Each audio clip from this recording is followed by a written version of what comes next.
Anyways, so I like watching Kings and Generals and a few other channels. If you look at Kings and Generals, look at Invictus and all the others. Anyways, it's kind of interesting to see the volumes of people that were going into wars and how many people are dying, because it gives you a count of the population.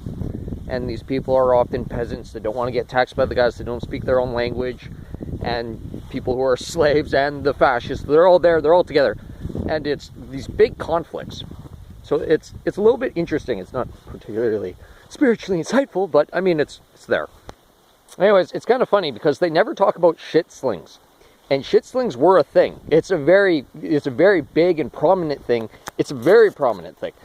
More people died from shit, and like cholera is shit, and disease, often from shit, than they take account for. Like if you get a small little cut, but you got shit in it, that's a pretty bad injury.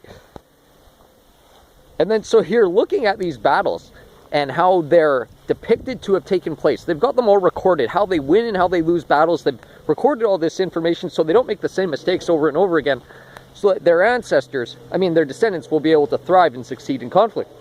And they've got this major flaw. They typically rush with their cavalry units right away. And it's obvious why they do it, because the shit sling is fucking notorious. If you march your frontline troops into combat, and they're all ready to take on the arrows, they're ready to take on the brunt force of whatever ballistas and catapults they're sending at you, you're trying to survive your initial push.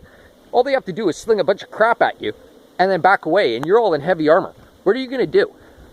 You can't do anything. So instead of having one line come up, draw out the other line, conflict, and then pull back or push forward and make room for your cavalry, it was very standard in a lot of these conflicts to just hammer them with your fucking cavalry units, which is like the dumbest thing you could possibly do in a military context.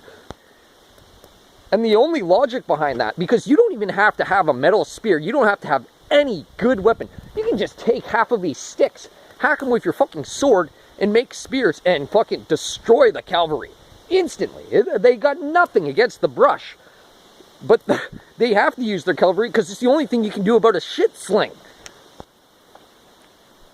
A shit sling was the #1 fucking useful weapon. Can you just imagine going up to a fucking castle and people dumping buckets of rotten sperm on you? Holy shit. Like, all the people, you're going to get AIDS and disease, whatever AIDS they have, whatever diseases they have, and just basic bacterial cholera just swashed all over you on the front fucking line. Hey, and everyone else has to stomp through it to get to the battle. Like, fuck. You know what they're not doing? They're not shitting between all their own troops and just leaving it there and waiting for you to show up.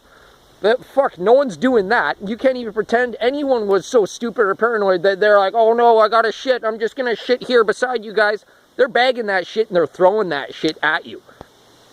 It is factually recorded that feces killed a stupendous volume of people in all of these conflicts. All of these conflicts have recorded deaths from non-fucking stab wound related dying. And it was predominantly surmised as disease. And not starvation, fucking disease. And what kind of disease are you getting when you're fucking just running around in the same region as other people, as a huge society,